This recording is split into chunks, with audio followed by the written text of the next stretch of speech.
തൻ്റെ ജീവിതത്തിൻ്റെ ഭൂരിഭാഗവും തൻ്റെ സമ്പാദ്യത്തിൻ്റെ ഭൂരിഭാഗവും താൻ നിർമ്മിക്കുന്ന ഗെയിമിനായി ഉപയോഗിക്കുന്നു. അങ്ങനെ താൻ നിർമ്മിക്കുന്ന ഗെയിം 23 വട്ടം ഗൂഗിൾ റിജക്റ്റ് ചെയ്യുന്നു.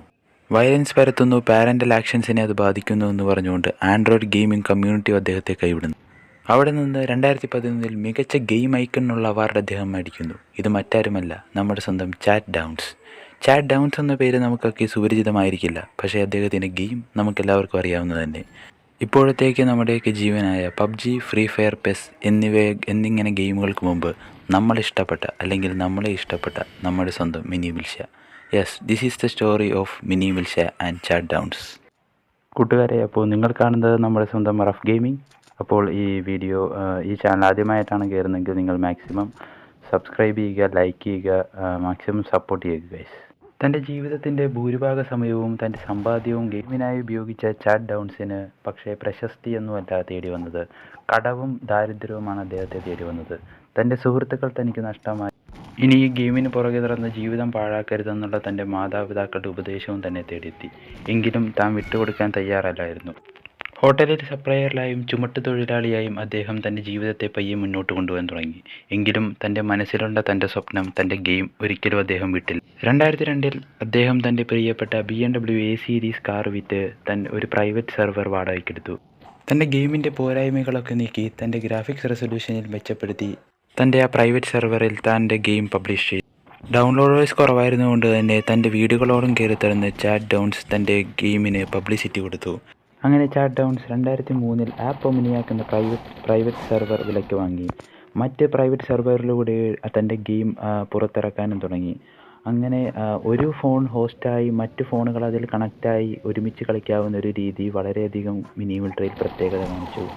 അങ്ങനെ തുടങ്ങി മിനി മിൽട്ര യൂറോപ്പിലെങ്ങും തരംഗമായി മാറുകയായിരുന്നു. യൂറോപ്പിലെ അന്നത്തെ മികച്ച ഗെയിമുകളായ NFS, മരിയോ കാർട്ടൻ എന്നീ പിന്തള്ളി അങ്ങനെ 2010 അദ്ദേഹത്തെ 23 വട്ടം റിജക്റ്റ് ചെയ്ത ഗൂഗിൾ $68 മില്യൺ നമ്മുടെ ഡൂഡിൽ ആർമിയെ വിലയ്ക്ക് വാങ്ങി. 2011 മിനി മിൽഷ എന്ന പേരിൽ ഗൂഗിൾ പ്ലേ സ്റ്റോറിൽ ഗെയിം റിലീസാകാൻ തുടങ്ങി. റിലീസായി 6 മാസം കൊണ്ട് തന്നെ ലോകത്തിലെ ടോപ്പ് ട്രെൻഡിങ് ലിസ്റ്റിൽ ഇടം പിടിച്ച മിനി മിൽട്ര അങ്ങനെ 2011 ചാറ്റ് ഡൗൺസിന് ഗെയിം ഐക്കണുള്ള വാങ്ങിക്കൊടുക്കാൻ സഹായിച്ചു. ശ്രമിച്ചാൽ നടക്കാത്തതായി ഒന്നുമില്ല, എന്നാൽ ശ്രമിക്കണമെന്ന നെപ്പോളിയൻ്റെ വാക്കുകളാണ് നമുക്കിപ്പോൾ ഓർമ്മയിൽ വരുന്നത്. ചാറ്റ് ഡൗൺസ് താൻ എപ്പോഴും വീണു പോയിട്ടും താൻ ഒരിക്കലും തളർന്നില്ലായിരുന്നു.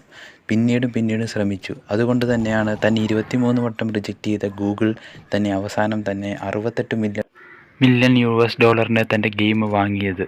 നമ്മുടെ ജീവിതത്തിൽ ഇതേപോലെയൊക്കെ തന്നെയാണ് ഗൈസ്. ധാരാളം റിജക്ഷനും ധാരാളം ഡിസ്ലൈക്സൊക്കെ നമ്മുടെ ജീവിതത്തിലും ഉണ്ടാകും.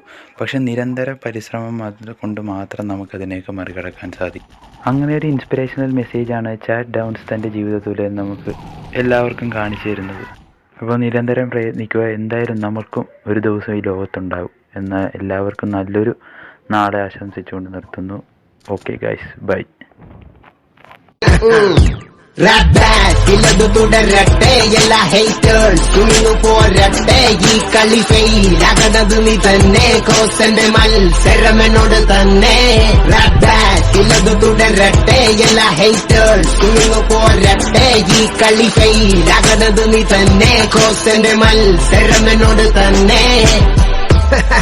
Man, നിന്നെക്കാൾ മുന്നേ വന്നവനായിരിക്കാം, മടിത്തരം ചീപ്പ് സ്റ്റുപ്പിഡ് വാക്കുകളിൽ മനസ്സിൽ